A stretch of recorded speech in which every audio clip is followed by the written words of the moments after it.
Hello, मैं JP sir. Welcome to my channel. तो मैं आप लोगों को आज इम्पोर्टेंट बताने जा रहा हूँ फाइनेंस का। तो ये क्वेश्चन जो है इम्पोर्टेंट क्वेश्चन मैंने निकाला है और ये आप लोग ज़रूर से देख के जाना। कल ही आप लोग का एग्ज़ाम है, टाइम बहुत कम है आप लोग के पास में। तो मैं टाइम जो आप लोग का ज़्यादा नहीं लूँगा। तो चलिए अब मैं स्टार्ट कर लेता हूँ। तो सबसे पहले name any two department of RBI. उसके बाद में name any two prohibitory function of RBI. उसके बाद state the minimum reserve system of note issue. उसका क्वेश्चन नंबर 4 हो गया, what is cash reserve ratio. उसका क्वेश्चन नंबर 5 है राइट द मेन सब मार्केट्स ऑफ फाइनेंशियल मार्केट। उसके बाद में name the two institution participating in Indian money market. उसके बाद में name any two function of stock exchange.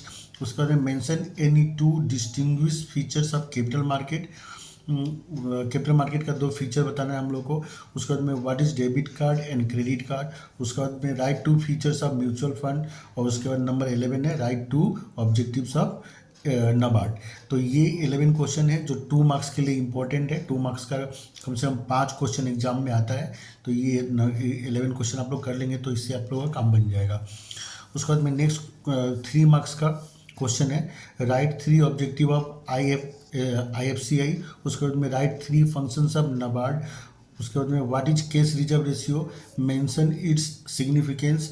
उसके बाद right 3 differences between schedule bank and non schedule bank. उसके बाद में है number question number 5, what is foreign exchange market, right 2 features of foreign exchange market.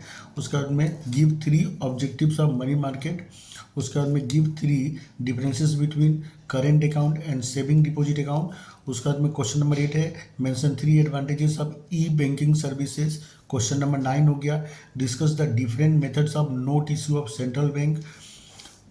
तो ये 9 क्वेश्चन है जो 3 मार्क्स के लिए है।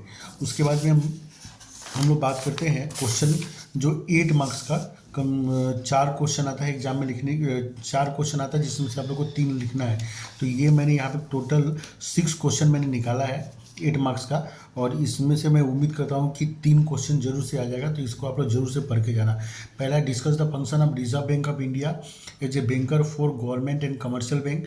दूसरा है what are the functions of commercial bank. Number 3 हो गया explain briefly about the different credit control techniques adopted by RBI.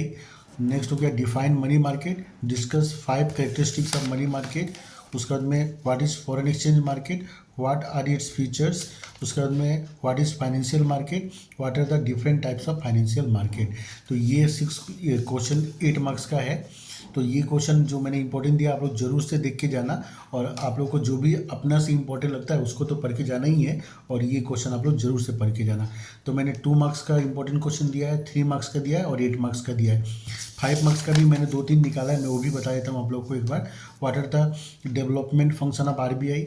उसके बाद में discuss the 5 central banking function of RBI. उसके बाद में narrate the system of issuing paper currency of the RBI. ये सिर्फ यूनिट 1 का ये 3 इंपॉर्टेंट क्वेश्चन है 5 मार्क्स का। यूनिट 2, 3, 4 का अब मेरे अभी टाइम नहीं है इसलिए मैं निकाल नहीं पाया। मुझे ऐसा लग रहा था कि आप लोग का फाइनेंस का एग्ज़ाम बिजनेस स्टडीज़ के बाद है, पर मुझे आज ही पता चला कि कल ही आप लोग का एग्ज़ाम है। तो इसलिए मैं जितना इंपॉर्टेंट निकाला मैं सोचा इसी को शेयर कर देता हूँ। कम से कम आप लोग इतना तो पढ़ लो क्योंकि अभी टाइम नहीं है बहुत ज़्यादा पढ़ने का। तो जो मैंने इंपॉर्टेंट दिया आप लोग जरूर से जरूर पढ़ के जाना, ठीक है। All the best for exam, बहुत अच्छे से देना आप लोग एग्जाम। क्वेश्चन ट्राई करना एक भी नहीं छोड़ने के लिए। और 80 मार्क्स का आप लोग कम से कम मतलब ट्राई करना कि अटेम्प्ट करके आने के लिए क्योंकि क्वेश्चन लिखने से ही मार्क्स मिलता है, ब्लैंक छोड़ के आएंगे तो मार्क्स नहीं मिलेगा, ठीक है। मिलते हैं हम लोग नेक्स्ट वीडियो में, तब तक के लिए बाय बाय।